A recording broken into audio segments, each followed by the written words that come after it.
হয় আমি এইটো আচলতে বিচৰা নাছিলোঁ আমি জুবিন গাৰ্গৰ মৃত্যুৰ বাতৰি শুনাৰ দিনাখনৰ পৰা তেওঁৰ শ্ৰদ্ধাঞ্জলি অনুষ্ঠানবোৰলৈ গৈছিলোঁ আৰু শেহতীয়াভাৱে যোৱা দুদিন আগত আমি যোৰহাটৰ কিছু অনুষ্ঠান একলগ হৈ যোৰহাটতে জুবিন গাৰ্গৰ অন্ত্যেষ্টিক্ৰিয়া হওক বা এটা স্মৃতি সৌধ হওক এই কথাটো লৈ আমি এখন ৰাজহুৱা মিটিঙৰ নিচিনা কৰিছিলোঁ লগতে আমি এখন পত্ৰ আবেদন এখন যোৰহাট জিলা আয়ুক্তৰ যোগেদি মুখ্যমন্ত্ৰী মহোদয়লৈ প্ৰেৰণ কৰিছিলোঁ তাত প্ৰায় 150টাৰো অধিক সংগঠনৰ প্ৰতিনিধিয়ে স্বাক্ষৰ দিছিলে আৰু সেইখন দিয়াৰ পিছত আমাক আয়ুক্ত মহোদয়ে কথা দিছিলে যে আমি এইটো যিমান পাৰোঁ তেওঁলৈ পঠাই দিওঁ বোধহয় ইয়াত হ'ব মুখ্যমন্ত্ৰী ইয়াত হ'ব কিবা এটা ভালকৈ কৰিবলৈ ইচ্ছা আছে ইতিমধ্যে কৈছে ঘোষণা কৰিছে তেওঁ গতিকে কিবা এটা হ'ব এইখিনি লৈ আমি আশ্বাস লৈ ভাল পালোঁ আৰু সেইখিনি আমি তেনেধৰণে প্ৰেৰণহে কৰিছিলোঁ তাৰপিছত পিছৰখিনি আমি নাজানো কাৰণ কালি মই ইয়াত নাছিলোঁ কালি মই গুৱাহাটীলৈ গ'লোঁ সৰুসজাই ষ্টেডিয়ামত যি শ্ৰদ্ধাঞ্জলি অনুষ্ঠান হৈছিলে ৰাজহুৱা তাত ভাগ ল'বলৈ গ'লোঁ আৰু গৈ ৰাতিপুৱা আজি পাইছোঁহিয়ে যোৰহাট ৰাতিপুৱা পাওঁতে আমাক গাড়ীৰ পৰা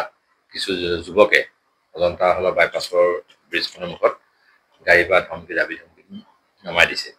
মই বুজি পোৱা নাই কি হ'ল তেতিয়া তেওঁলোকে কৈছে আমি ৰাস্তা বন্ধ কৰিছোঁ ইতিমধ্যে বহু গাড়ীয়ে হাজাৰ হাজাৰ গাড়ী ৰাস্তাত বন্ধ হৈ আছে দুই পাৰে অভাৰব্ৰিজখনৰ দুই পাৰে ইফালৰ পৰা উজনিৰ পৰা অহা গাড়ীবোৰ আৰু নামনিৰ পৰা যোৰহাটৰ ফালে অহা গাড়ীবোৰ চব বন্ধ হৈ আছে পুলিচ প্ৰশাসন আছে তাত আৰক্ষী আমাৰ ইয়াৰ আয়ুক্ত মহোদয় আৰু আৰক্ষী অধীক্ষক সকলো তাত আছে উপস্থিত হৈ কিন্তু তেওঁলোকে একো কৰা নাই মানে তেওঁলোকে কৰিব পৰা নাই তেওঁলোকে প্ৰতিবাদকাৰীসকল ৰাস্তাতে শুই আছে এতিয়া কোনে দিলেই প্ৰতিবাদটো কৰিবলৈ কি হ'ল মই কালি দিনটোৰ ভিতৰত একো গম নাপালোঁ পৰহিলৈকে এনেকুৱা ধৰণৰ কোনো প্ৰতিবাদ বা কোনো কথা নাছিলে ৰাইজ স্বতঃস্ফূৰ্তভাৱে ওলাই আহিছিলে যোৰহাটত ওলাই আহি শ্ৰদ্ধাঞ্জলি জনাইছিলে কোনোবাই জুবিনৰ গীত গাইছিলে এনেধৰণে জুবিনক স্মৰণ কৰিছিলে বা বিভিন্ন অনুষ্ঠান প্ৰতিষ্ঠানে ইয়াত শ্ৰদ্ধাঞ্জলি অনুষ্ঠান পাতিছিলে মিলেনিয়াম পাৰ্কতে বৰুৱা চাৰিআলিটো এইবিলাকত কিন্তু ক'তো প্ৰতিবাদ বা আন্দোলনৰ কাৰ্যসূচীৰ কথা এটা আমি শুনাও নাছিলোঁ শুনাকৈও কিন্তু কালিৰ দিনটোৰ ভিতৰত যোৰহাটত এনেকুৱা এটা পৰিৱেশ হৈ গ'ল কোনে কৰিলে এই পৰিৱেশটো কেনেকৈ হ'ল আমি নিজেই ধৰিব পৰা নাই কাৰণ আমি যিহেতু উপস্থিত নাছিলোঁ কিন্তু এতিয়া আজি দেখিছোঁ আমাকে আজি ৰাতিপুৱা সেই জুবিন গাৰ্গৰ অনুষ্ঠানৰ পৰাই গুৱাহাটীৰ পৰা আহিছোঁ আমি শ্ৰদ্ধাঞ্জলি জনাই আমাকে গাড়ী বান্ধি নামিবলৈ কৈ উভত মাত পাতি বেয়া কথা কৈ আমাক অপমান কৰিছে গতিকে তেনেকুৱা এটা পৰিস্থিতিৰ সন্মুখীন আমি হৈছোঁ এইটো আচলতে হ'ব নালাগিছিলে যোৰহাটৰ নিচিনা এখন সাংস্কৃতিক নগৰী বুলি যাক কোৱা হয় এই নগৰীখনত মানুহৰ সদায় শিক্ষিত মানুহৰ বাসস্থান বুলি জানে আৰু ইয়াত এনেকুৱা কিছুমান এতিয়া বজৰুৱা সংস্কৃতিয়ে গা কৰি উঠিছে কোনে কেতিয়া কি কৰে কোনেও নাজানে কোনো দল সংগঠন কালি তাতে অনুষ্ঠান পতা নাছিলে যোৰহাটত আমি যি গম পাইছোঁ কোনো দল বা সংগঠনে পতা নাই স্বতঃস্ফূৰ্তভাৱে ওলাই অহা মানুহখিনিক ব্যৱহাৰ কৰিলে কোনোবাই কেনেকৈ ব্যৱহাৰ কৰি আমি নাজানো তেওঁলোকে বিভিন্ন ধৰণে প্ৰৰোচিত কৰি ৰাইজক আগবঢ়াই দিলে আৰু আজি তেনেকৈ ৰাস্তা বন্ধ বা ৰাষ্ট্ৰীয় ঘাইপথ বন্ধ কৰা এটা কাৰ্যসূচী ল'লে এইটো বৰ ডাঙৰ কথা ৰাষ্ট্ৰীয় ঘাইপথ বন্ধ কাৰ্যসূচীটো গতিকে জুবিন গাৰ্গৰ মৃত্যুৰ লগত ৰাষ্ট্ৰীয় ঘাইপথ বন্ধৰ কোনো কথা নাই আৰু ইতিমধ্যে আমাৰ মুখ্যমন্ত্ৰী মহোদয়ে কিছু আশ্বাস দিছে যোৰহাটত এখন জুবিন গাৰ্গৰ নামত ফিল্ম চিটি কৰাৰ কথা কৈছে বা 13 দিনৰ দিনাখন আদ্য শ্ৰাদ্ধ ইয়াতে অনুষ্ঠিত কৰাৰ কথা কৈছে এনেকৈ বিভিন্ন ধৰণৰ কথা তেওঁ আজি কৈছে গতিকে সেইবোৰ যদি ৰূপায়ণ হয় ভালেই কথা যোৰহাটৰ সেইকাৰণে আমি সেইবিলাকে বিচাৰি আচলতে আমি কৈছিলোঁ কিন্তু তাক কেনেধৰণে এইটো ৰূপ ল'লে আমি এইটো বিশেষ অৱগত নহয়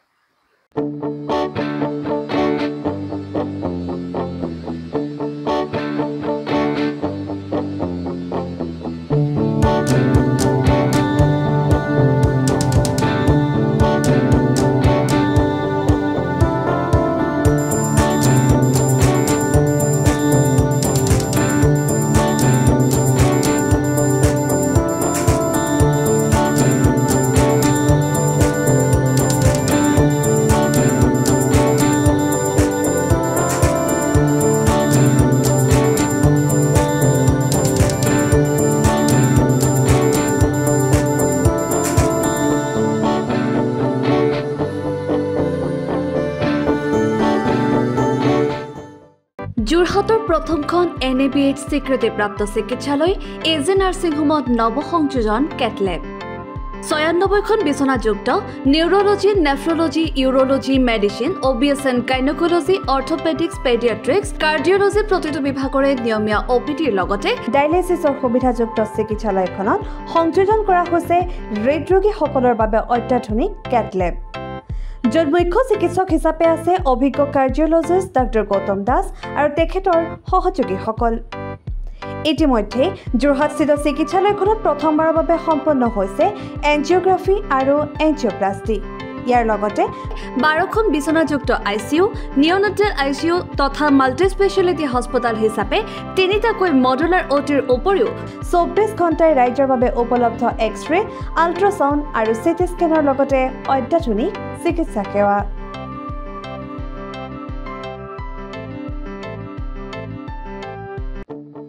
আপোনাৰ সপোনৰ ঘৰখন কেনে হ'ব?